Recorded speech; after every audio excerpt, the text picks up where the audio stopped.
could you press your buttons, please?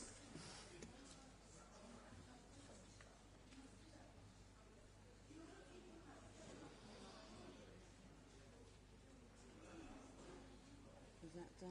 Yeah.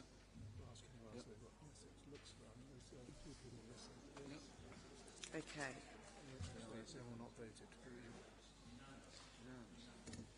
Has anyone not voted? It is unanimous. Okay, thank you.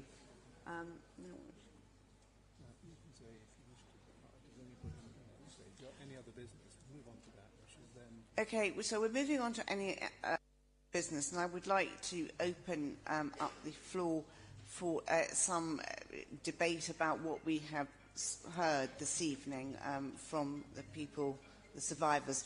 But I have one lady here who I believe wishes to address the meeting. So if we listen first, and then perhaps members would like to speak. Good evening. My name is Kimmy Zabian. I grew up in Kensington and Chelsea, in the posh bits, the bits that you all live in. Can you hear me? Yeah, my name is Kimmy Zabian. I grew up in Kensington and Chelsea.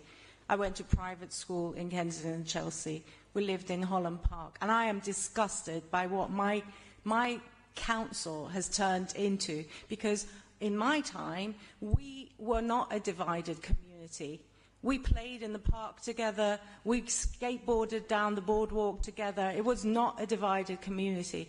And I went down to Grenfell on day 5 because I knew that there were people from my community in that tower, and I went down to help and translate, and I have not stopped. It's been 24 hours a day. My phone rings at 4 o'clock in the morning from people who are distressed. I've got a man in Acton who's severely depressed and threatening to take his own life, and when I finally drag him down to the Westway, trying to get some funds for him, I call a number and they tell me, ask him what he did with the £100 we gave him yesterday. And that is disgusting. And I said, I'm not going to translate that. This is a man who's lost everything. He's been evacuated. He's staying in a hotel room by himself. His wife isn't here. And the volunteers are the only people that are literally holding these people's heads above the water, waiting for the rescue boats to arrive, and you're not arriving, and you keep telling us there's a process. I had a meeting with a councillor, and she told us, well, there's a process. Well, your process isn't working. It's organised chaos. And to me, it feels like it's deliberate, that you're doing this deliberately to wear these people down, to frustrate them, to make them give up.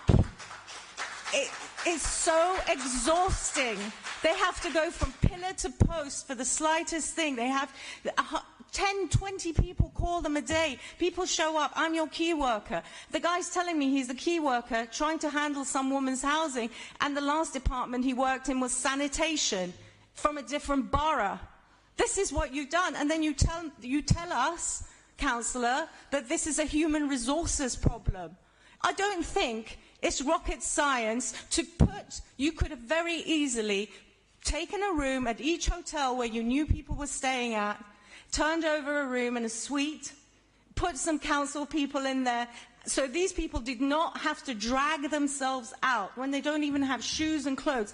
The day that it rained here, but bear in mind all the clothing that was handed out by the donations, right, which in itself is humiliating, wearing other people's shoes.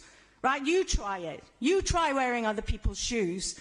The day that it rained was the first day people realized they don't have right shoes for rain. They didn't have jackets because everything they'd been given in the first 2 weeks was just summer clothes.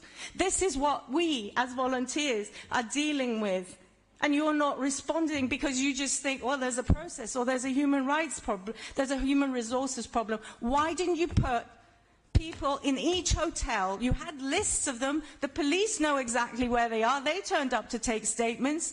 Why couldn't you just put someone there to help them instead of them having to drag themselves out down to the Westway, the cacophony of sound, the confusion, people after people just introducing themselves, saying they're going to do this and that, people showing up and saying they're counsellors and therapists, and they're just kooks.